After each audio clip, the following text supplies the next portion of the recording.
wow, this is kind of weird. So you're like here, I'm here. like in my space. Yeah, in your space, your basement. I turned the claymores off. Obviously, you noticed that. I appreciate You're that. in one piece. I saw the dogs were put up in the kennel. That was nice too. You know I can't run fast.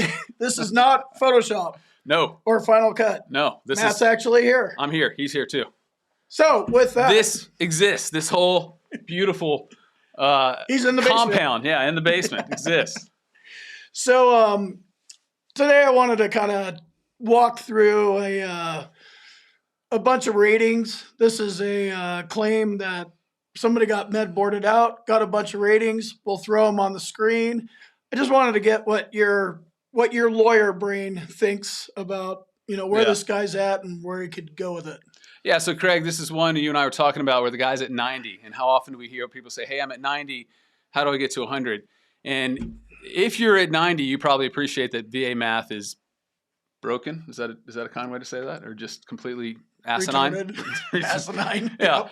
So, you're at 90. Let's say you're at a straight 90, and then all of a sudden you get a 40% for a new back rating. Well, that's great, right?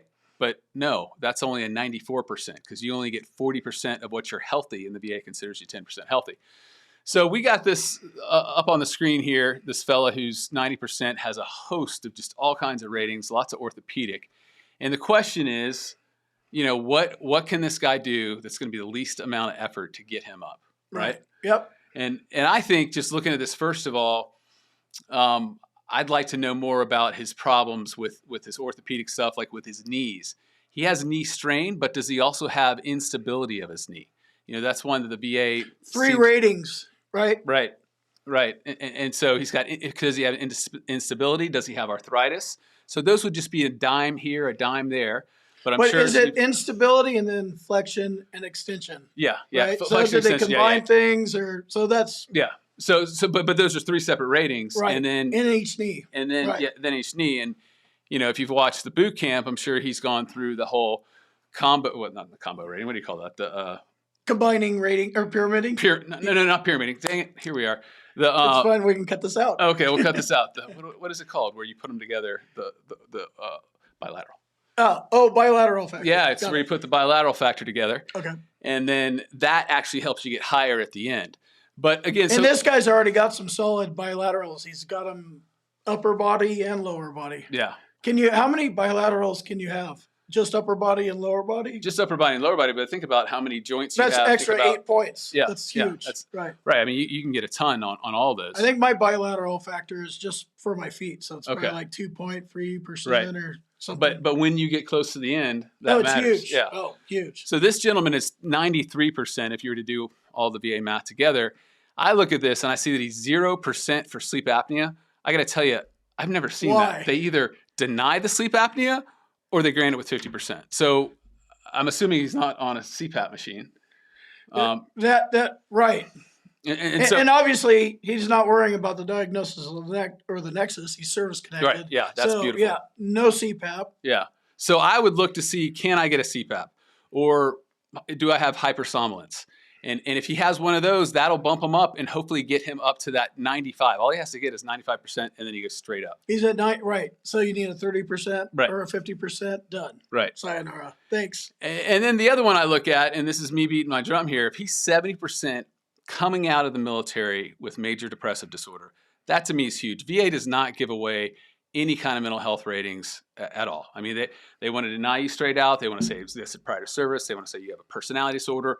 Or they say, fine, here's 10%. But they gave him a 70. That to me says, is this guy going to be able to hold down a job?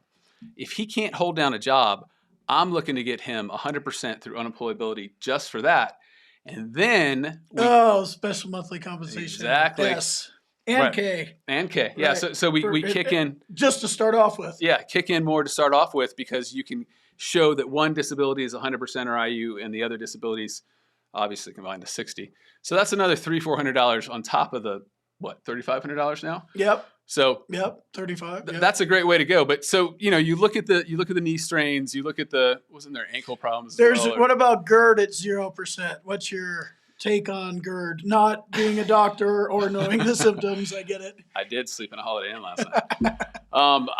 I don't like GERD as much because they can just screw with you on that. It's kind of like hearing loss. Like even as bad as it gets, they're still going to lowball you. So let's say, that's a great question. So let's say, okay, you fight hard and you get the 10% rating for GERD. Well, you take 10% of 93. No, you take, what is that? 10% of 7, because that's the leftover. Right. And that's less than 1. Right. And so you're still at probably 94% and you didn't even get up. So Yep. I'm looking to fight. I mean, my whole thing is let's fight for the ones that make a change. Sleep apnea for sure is Definitely. worth looking at for Yeah. sure. GERD, maybe not. Yeah, and the bilateral factor, which And you the said bilateral is so factor, huge yep. with the knees in particular. Hypertension. So that's objective 100%. So you either have the numbers for it or you don't, right? Well, with hypertension, it's funny. The max. This is one of those crazy things. The max I typically see is about 10%. Right. It's controlled by medication, but it's gone up. But if somebody has hypertension at 10 or 20, I'm looking for secondary problems. I'm looking for heart problems. I'm looking for strokes. I'm looking for kidney problems. Like that just causes all kinds of awful issues. So you could have a 10% for that, and then 100% for your heart and 100% for your kidneys, just secondary to that. So since we're in the 1-year presumptive period, and this guy's not even completely, well, he's out. He hasn't been a veteran that long. He doesn't even need to worry about secondaries because everything's direct service connection. Because so it happened in service. Interesting. Maybe there's other things he didn't file a claim for. Yeah. Like not bad. He's got probably 20 things listed. He's got about 15 things on deck. Yeah, maybe he needs to just go file some more. Yeah, claims. I mean that's a great point. It would be what I'd call secondary service connection, but since it's to so a normal close, veteran, right? Yeah. But since it's so close, it probably started in service anyway, right? Yeah. I mean, if he has a kidney Well, problem, yeah, he just got out. Yeah, or that's the way the VA looks at it Right, in that right. year period, right? But most of us don't even figure this shit out till way long after. Deviated nasal septum. My experience with that and having it is 10% is kind of high. Yeah. 0% is kind of. Yeah, they nickel and dime you on so many of these on here. I mean, yeah, I think we talked reflux as well, 0. I mean, maybe you get up to 10. It's some of these you just kind of you want to avoid. You want to look at the diagnostic codes and see how can I get higher.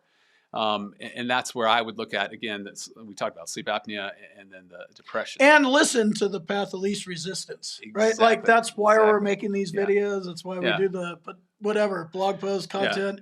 There's a reason why it's called path of least resistance. Right. Just believe us. Right. Like just because you have it doesn't mean, well, I'm going to be, you could be that one guy that wins it. But there's an easier way to go, just go the easy way. Right. I mean, at the end of the day, you're here to get your max compensation, your service-connected compensation. You get paid and get the heck out of the VA system and not have to worry about this. So you don't want to try to nickel and dime if you don't have to. But I want the VA to recognize my disability. That's what I hate about you, Craig. You always need to be dignified. You need to be bigger than you are. No! Get your money and get in your damn basement. Are you trying to tell me that if I wanted medals, I should have did that shit in the military where I actually got my medals and the VA doesn't have, they don't do like brownie buttons or nothing. they do little merit badges, So, exactly. Not worth, if you want recognition, go somewhere else. Yeah, don't go to the VA. But get your money that you are entitled to at the VA. That's what you want. All right, I think that pretty much covers it. Good point on the knees. Is there, right knee strain, left knee strain, 10%, probably for pain on movement would be my guess, or they see a lot more and they're just doing the low ball. Exactly, the low ball. They don't want you to have 100% coming out. I mean, which is clear. Yeah, that's kind of how it goes. And the funny thing is, people say, "Oh, I got 90%," but 90% is not 90% of the payment of 100. 90% is like what, $1,800? 100%. Yeah, it's about $1,300 away from. Yeah, I mean it's like 60% of the payment. So you just got to watch out how they do these things. And that's good. Do you have any kind of guesstimation? I don't know how much when people roll out. I think this is good, especially since I rolled out with 0. How many people do you think they just put them in the 90s instead of just give them that 100? Well, I think anybody who's 100 who's getting med boarded out, they're going to try to throw in the 90s because for one thing, they see that it's serious enough to get the guy out of service, but they're like, well, we don't want to start him at 100 because that's a lot of money the government's paying you, and the VA likes to save money wherever they can. And it's more than you probably were getting paid while you're if you're an E1 or an Yeah. E2, right, with the tax factor. Yeah. I don't know how much E1 is now, but it's probably not $3,500 a month. Right. tax-free, which is another, that's like 45. Yeah, it's something like good that. money, but it's money you deserve. All right, so that's one way to look at this. If you're on active duty, get those complaints in.